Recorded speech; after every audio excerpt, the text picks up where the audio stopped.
Welcome student, this is your history class 7 chapter 3 part 5.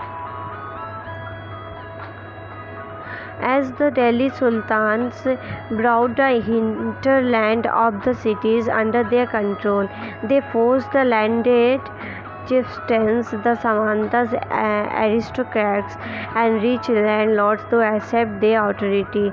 Under Alauddin Khilji, the state brought the assessment and collection of land revenue under its own control. The rights of the local chieftains to levy taxes were cancelled and they were also forced to pay taxes. The sultans administered measured the land and kept careful accounts. Some of the old chieftains and landlords served the sultans as revenue collectors and assessors. There were 3 types of tax: on cultivation called kharaj and amounting to about 50% of the peasants' produce, on cattle and on horse. जब दिल्ली के सुल्तान शहरों से दूर आंतरिक इलाकों को भी अपने अधिकार में ले आए तो उन्होंने भूमि के स्वामी सामंतों और अमीर जमींदारों को भी अपनी सत्ता के आगे झुकने को बाध्य कर दिया। अलाउद्दीन खिलजी के शासनकाल में भू राजस्व के निर्धारण और वसूली के कार्य को राज्य अपने नियंत्रण में ले आया। स्थानीय सामंतों से कर लगाने का अधिकार छीन लिया गया, बल्कि स्वयं उन्हें भी कर चुकाने को बाध्य किया गया। सुल्तान के प्रशासकों ने जमीन की पैमाइश की और इसका हिसाब बड़ी सावधानी से रखा। कुछ पुराने सामंत और जमींदार राजस्व के निर्धारण और वसूली अधिकारी के रूप में सल्तनत की नौकरी करने लगे। इस समय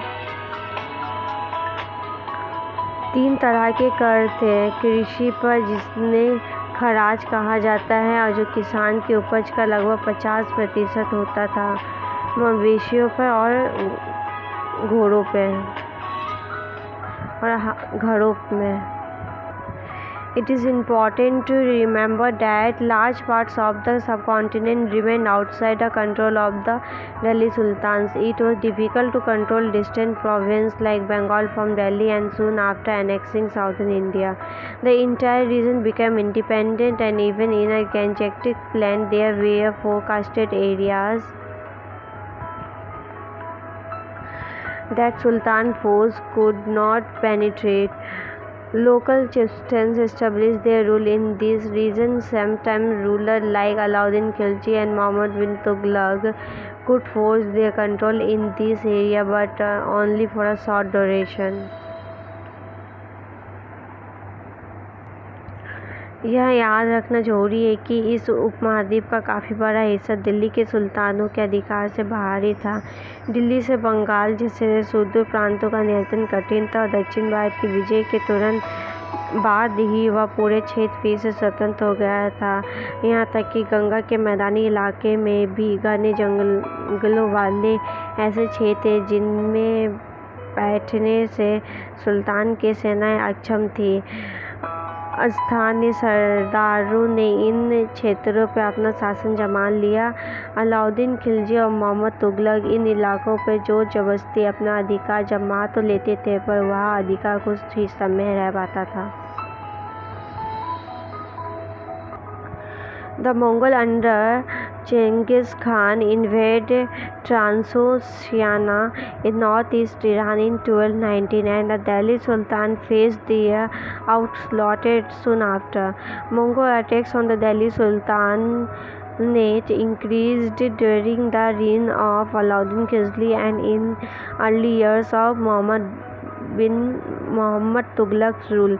This forced the two rulers to mobilize a large standing army in Delhi, which posed a huge administrative challenge. Changez Khan के नेतृत्व में मंगोलों ने 1219 में उत्तर पूर्वी ईरान में ट्रांसोनिया पर हमला किया और इसके शीघ्र बाद ही दिल्ली सुल्तनत को अपना धावा झेलना पड़ा। अलाउद्दीन खिलजी और मोहम्मद बिन तुगलक के शासनकाल के आरंभ में दिल्ली पर मंगोलों के धावे बढ़ गए। इससे मजबूर होकर दोनों ही सुल्तानों को एक विशाल स्थानीय सेना खड़ी करनी पड़ी। इतनी विशाल सेना को संभालना प्रशासन के लिए भारी चुनौती थी। This is the end of this video. We will continue this chapter in next video. If you have any doubt, please let us know. We will try to clear your doubts in another video. अगर आपको कोई संदेह है तो कृपया करके हमें बताइए। हम अगले वीडियो में आपके संदेह को दूर करने का प्रयास करेंगे।